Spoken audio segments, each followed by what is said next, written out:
Hello, मेरा नाम अंजलि है। मैं अभी 24 साल की हूँ और मेरी ज़िंदगी में इतना कुछ हो चुका है कि कभी-कभी सोचती हूँ, ये सब एक सपना तो नहीं? मैं एक छोटे से गांव में पली बड़ी हूँ, जहाँ हर कोई एक दूसरे को जानता है और बातें घर-घर में फैल जाती हैं।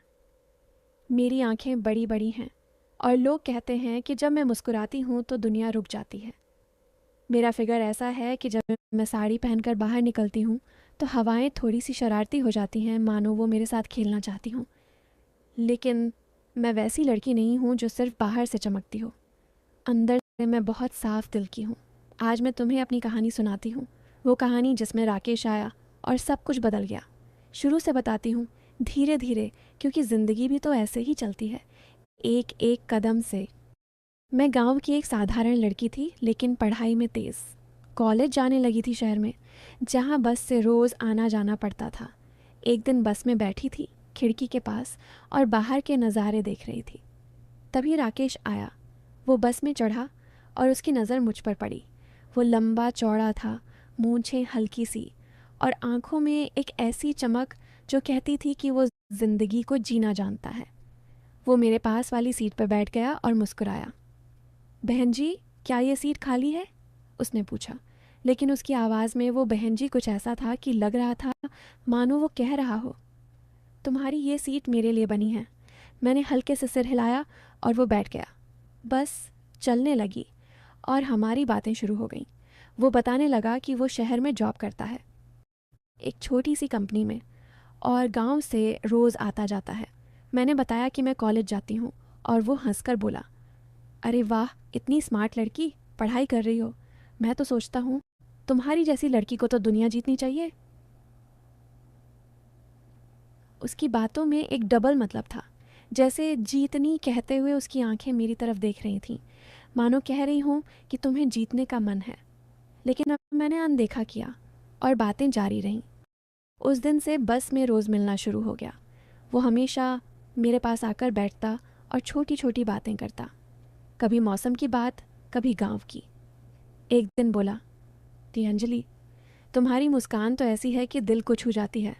मैंने शर्मा कर कहा, अरे राकेश भैया, ऐसी बातें मत करो। लेकिन वो भैया सुनकर हंसा और बोला, भैया, मैं तो तुम्हारा दोस्त हूँ अंजलि।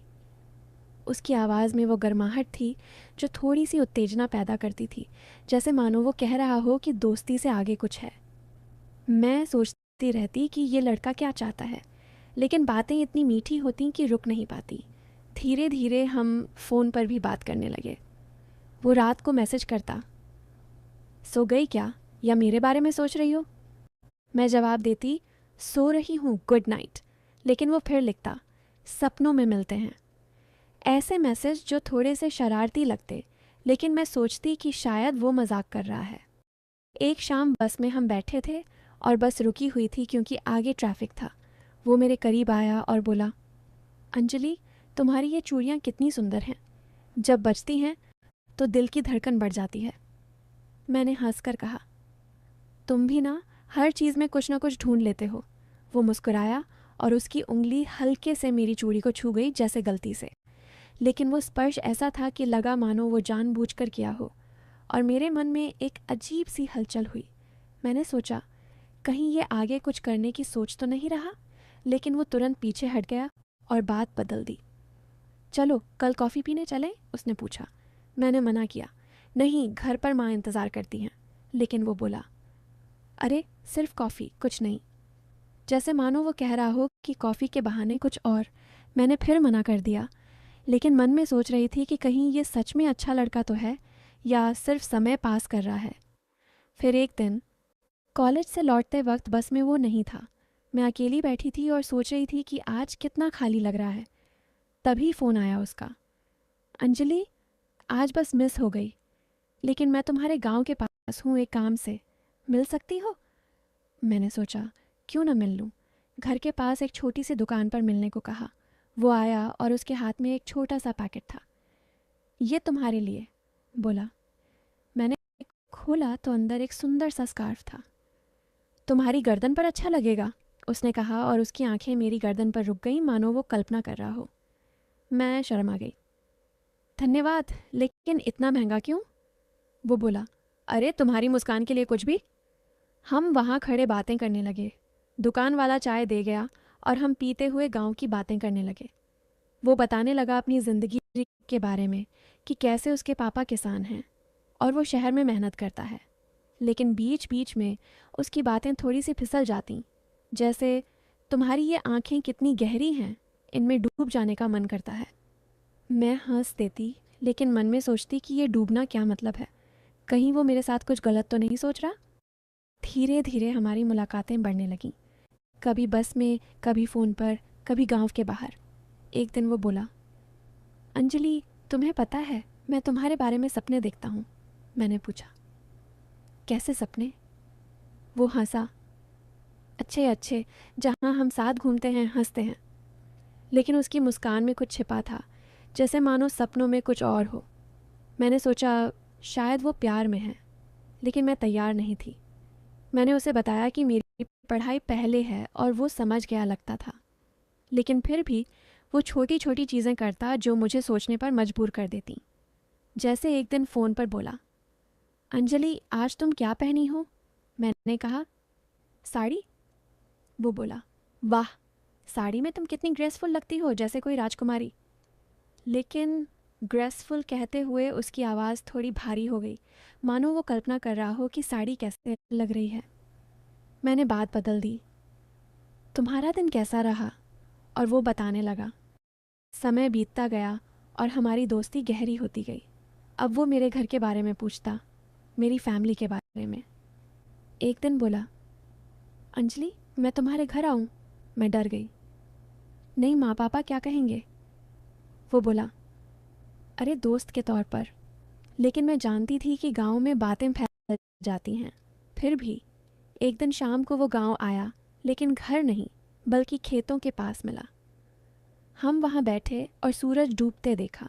वो बोला, ये शाम कितनी रोमांटिक है ना? मैंने कहा, हाँ शांत है। लेकिन वो करीब आया, मैं पीछे हटी। राकेश ऐसी बातें मत करो। वो हंसकर बोला, मजाक कर रहा हूँ अंजलि, तुम डर क्यों जाती हो?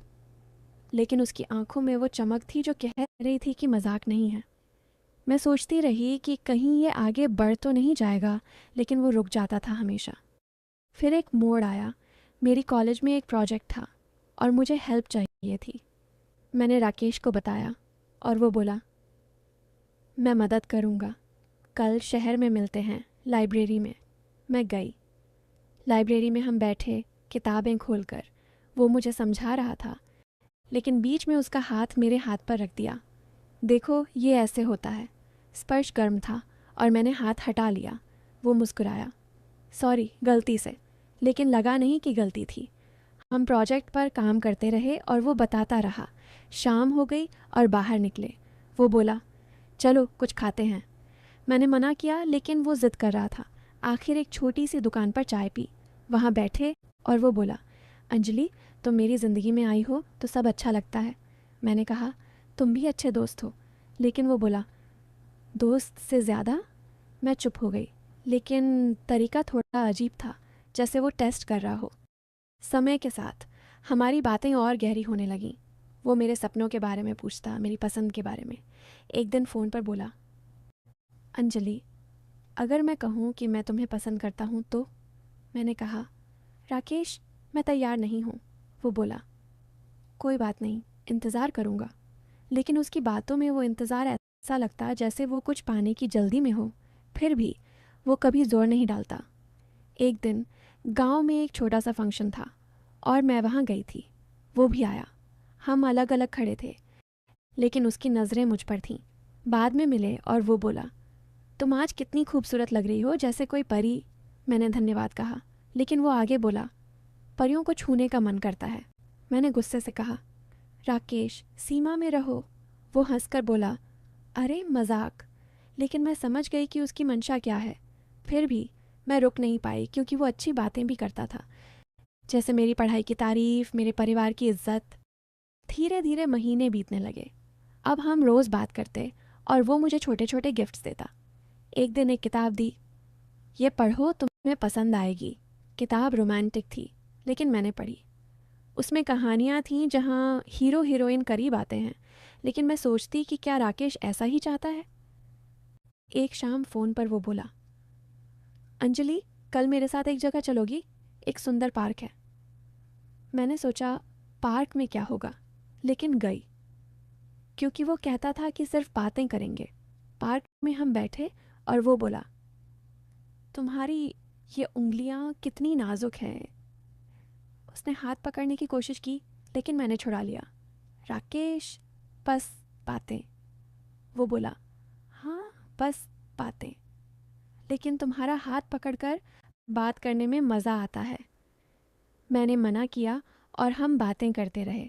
वो अपनी ज़िंदगी की मुश्किलें बताता, कैसे वो अकेला महसूस करता है। मैं उसकी सुनती और सलाह देती, लेकिन हर बार उसकी बातों में मतलब छिपा होता, जैसे अकेलापन दूर करने का मन करता है तुम्हारे साथ। मैं सोचती कि कहीं वो आगे बढ़ तो नहीं जाएगा। फिर एक बड़ा मोड़ आया। मेरी कॉलेज ख़त्म होने वाली थी और जॉब की तलाश थी। राकेश बोला, मैं मदद करूँगा, मेरी कंपनी में वैकेंसी है। मैं खुश हुई। वो मुझे रिज्यूमे तैयार करने में हेल्प करता और इंटरव्यू की तैयारी। लेकिन तैयारी के दौरान वो करीब आता, देखो ये ऐसे बोलना, और उसका कंधा मेरे कंधे से छू जाता। मैं पीछे हटती, लेकिन वो कहता, आराम से। मैं सोचती कि क्या ये सब जानबूझकर है। फिर इंटरव्यू हुआ और मुझे जॉब मिल गई, लेकिन उसकी कंपनी में नहीं, किसी और में। वो खुश हुआ, अरे वाह, तुम डिज़र्व करती हो। लेकिन उसकी खुशी में कुछ कमी लग रही थी, जैसे मानो वो चाहता था कि मैं उसके साथ काम करूं। अब मैं शहर में जॉब करने लगी और बस में मिलना कम हो गया, लेकिन फ़ोन पर बातें जारी रहीं। वो बोला, अंजलि, अब तुम बिज़ी हो गई हो, मिलना तो बनता है। एक दिन मिले एक कैफ़े में, वहाँ बैठे कॉफ़ी पीते हुए। वो बोला, तुम्हारी ये लिपस्टिक कितनी ब्राइट है, लगता है मानो किस करने के लिए बुला रही हो। मैं चौंक गई। राकेश, क्या कह रहे हो? वो हंसा, मजाक अंजलि, लेकिन सच में तुम्हारे होंठ सुंदर हैं। मैंने गुस्से से कहा, बस करो ऐसी बातें। लेकिन वो बोला, सॉरी, लेकिन मैं तुम्हें प्यार करता हूँ। ये पहली बार था जब उसने साफ कहा। मैं चुप हो गई। मन में उथल पुथल थी। क्या वो सच में? मैंने कहा, मुझे समय दो। वो बोला, जितना समय चाहिए। समय बीतता गया और मैं सोचती रही। उसकी बातें अब और गहरी होने लगीं। वो मेरे फ्यूचर के बारे में बात करता, शादी के बारे में, लेकिन बीच में हमेशा वो शरारती कमेंट्स, जैसे शादी के बाद मैं तुम्हें कभी अकेला नहीं छोड़ूंगा, और उसकी आवाज़ में वो मतलब कि रातों में अकेला नहीं।